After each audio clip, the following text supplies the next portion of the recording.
都是特大的车。对，很长，不然拉一趟不知道呢。这摩托车真的很英勇，而且带那么多东西。他们都说，汽车承载你的肉体，摩托车才承载你的灵魂。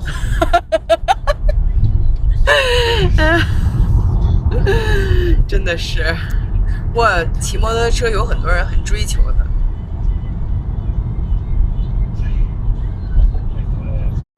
按照朋友给的指引路线，我们大概开了40分钟的车，到了这个传说当中非常有经验的修理厂，去看看到底什么情况。汽配城，对吧？不是汽配，他这边是搞这个汽车服务。哦。什么修车呀、音响啊、改装啊，乱七八糟。哦。奔驰都是修奔驰。咱们那边就有一家，昨天晚上下午的时候我去了，里头只有洗车，啥也没有。哦，就给奔驰洗车是吗？不是，洗车只写奔驰，只洗奔驰车。对，饿死，活活饿死。修这行是哪一家？导不出来吗？导得出来，我说导得出来。今天是周六。我们在 4S 店检测用了1到2个小时吧，开车到这儿也将近中午了，但是汽车城里没有人，基本上人特别少。我不知道是因为中午了哈，大家是休息，还是因为疫情的原因，这里边生意也受到了影响。北京的深秋总是有特别大的风，而且空气特别的干燥。我回来都这么长时间了，好像还是没有适应过来。我们在这个汽修城里转了很大一圈，也没有找到朋友介绍给我们的那个汽修厂。过来？不是，他只要咱们进这城，他就说到。哦，那我去哪儿找啊？那叫啥？修什么鬼？本身是不想给人添麻烦的，可是我们转了半天也没有找到，最后还是给修理厂里打了电话，才找到的具体位置。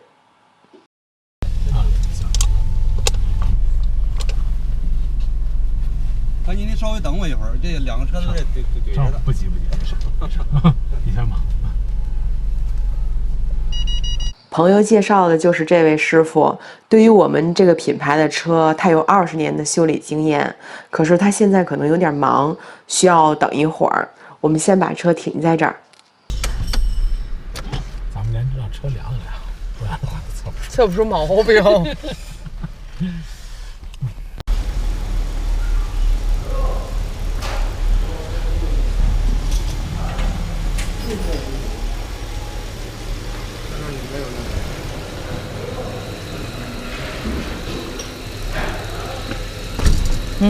食堂啊，你饿吗？我也还行吧。行，我想上趟厕所是真的。往边走点，对面那一排快到头了，没到头那儿有一个。行，谢谢。谢谢啊。小白门。工在那检查信号呢。特工检查，这个是什么？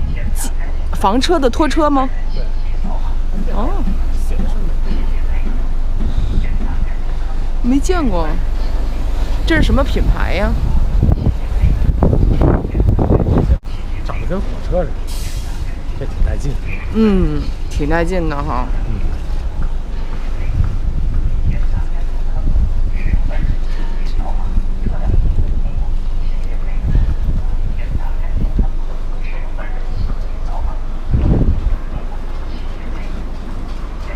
这个房车看上去挺有意思的，我想拍一下里边，但是觉得好像不太礼貌，不知道里面到底有没有人，只能在外边看了看。那车能不能拉得动？但是拉不动，应该没问题。这个也是哈，是吧？这车也不难看，是吧？长得都有点时髦感。对。但这种时髦感的车肯定比较贵，因为它表面都是铁的呗。这个前面是品牌了。行。外观看着也挺有意思的。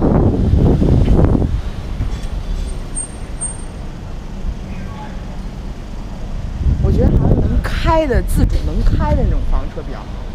那种车不行，你进城区受限制。那这种可以进城区吗？你就可以把它卸在城区外。啊，你把它卸在城区外，自己开着车走。对。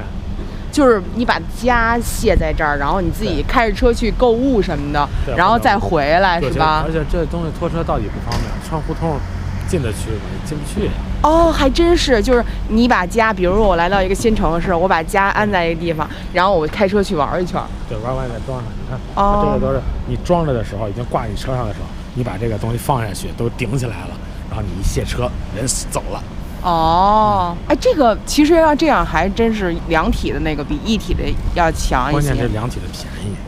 便宜啊！实际上它就是一个架子，带上轱辘，带上轴，里头你想放什么放什么。哦，但是这个没有什么技术含量。但是它这个是不是也能扩展的？就是往出拉那些哈？你可以怎么设计？但是我就说，就这种马桶怎么清理呀？你可以有这种方式很多呗。你可以装在口袋里，还是不要提这个，还是那个，我有点接受不了。直接漏地上什么都行。那不行，那太污染了。就是没事，你要是停在草坪上，你就直接漏地上也不。那也不行吧？野地里还行。不是，要是野地里头，你没有必要把马桶放出来。就是如果野地，你就没有必要用马桶了。对，所以他们应该都是那个，就是包在袋里头那种。刚才那位师傅打电话过来说，他手上还有2辆车没有修理完，跟我们说让我们再等一下，非常抱歉，我们就在这儿看上房车了。等待的中途，我们又回了一下修理厂，给这个师傅挪车。有一个新来的车需要他修理，但是我们的车可能堵住了他进去的方向，我们需要过来帮他挪一下。这位师傅人很好，每次给我们打电话的时候都特别的客气。他觉得让我们等了太长时间，而且中途还帮他挪车，他觉得特别的抱歉。但是我们倒没觉得有多么的不舒服，而且趁这个时候我们可以在这个城里转一转，也没觉得无聊。这不是我先生说这边有一个餐厅，他们平时工作人员吃饭的地儿，我们打算去看看。本身我们自己也饿了，打算去看一看有没有什么合口味的吃一点儿。沙县小吃，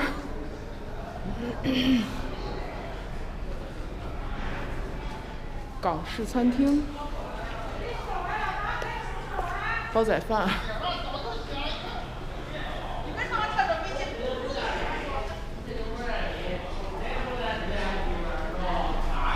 川味儿家常菜。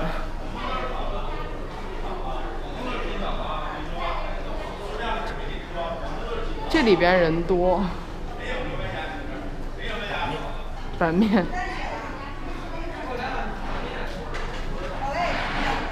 这个是大食堂，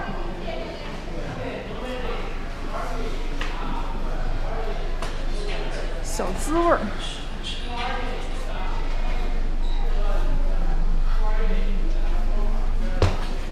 这个食堂挺大的，我们来的时候已经过真正的饭点了，但是还有一些人在这吃饭，人已经不多了。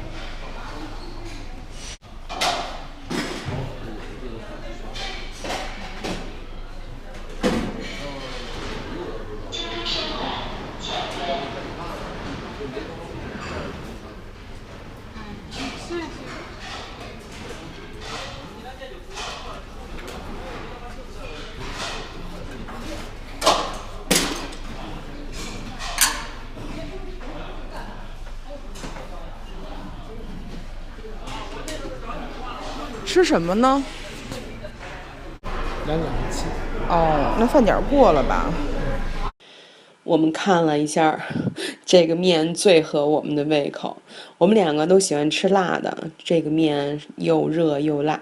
今天天气比较凉，吃一碗热面感觉还挺舒服的，我们就买了一碗面条。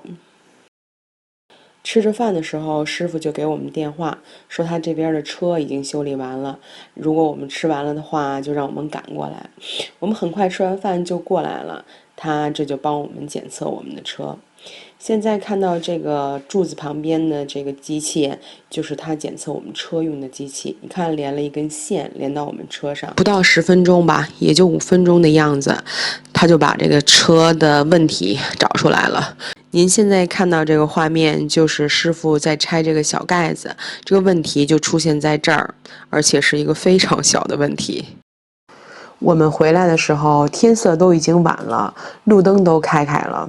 现在晚上7点多，来打开看一下，特黑，得照一亮。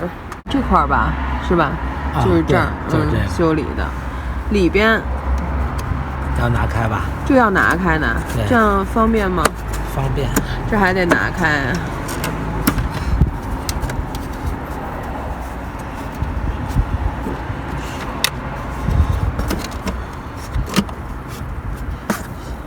我们是换了2个吗？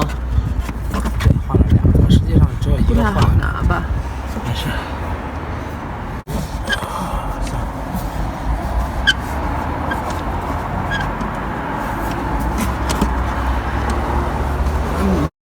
这个盖子我们刚开始开的时候不太了解它的这个结构，所以特别的难开。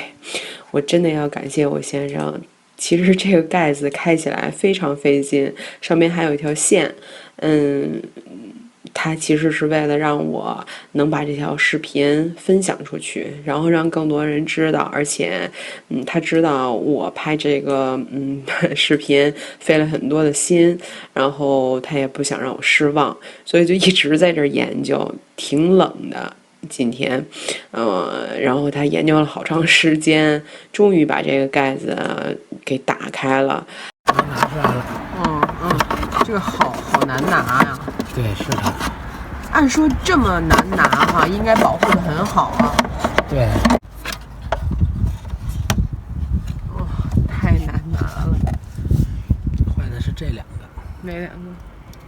这是换了新的了已经。哦，这个。这2个小方块就是我们刚刚换的这2个小配件。这2个小配件是因为它有一点生锈，所以这个车就偶尔会打不着火。其中一个挺严重的，另外一个有一点隐患，所以这师傅就整体都给换了，把这2个。这个拔下来，大家看一下啊。它这个里边是这种小插片，这个插片是金属的，它如果要是进水的话，或者是有什么雾气的话，就容易导致有点生锈。我们之前的那个就是有点生锈了，所以就出现问题了，这个车就有时候会打不着火。其实就特别简单，是2个小零配件的原因。因为是我先生的好朋友推荐我们去的，这个修理师傅呢跟我先生的朋友也是比较熟悉的人，所以我们当时去的时候就没有问价格，就直接让他修。修完了以后，我们结账的时候，我们2个都特别的惊讶，他只从我们要了300块钱，就是他说连工带料就是300元，我们觉得就是特别惊讶，因为如果要是按照我们这个之前推算的，就是插孔、钥匙插孔的问题的话，就是整套系统配件的问题的话，那我们这个车修理的价格就是现在价格的30倍。现在发动一下，看看它是不是一下就能着，点一下火，看一下。真不容易，都已经亮路灯了。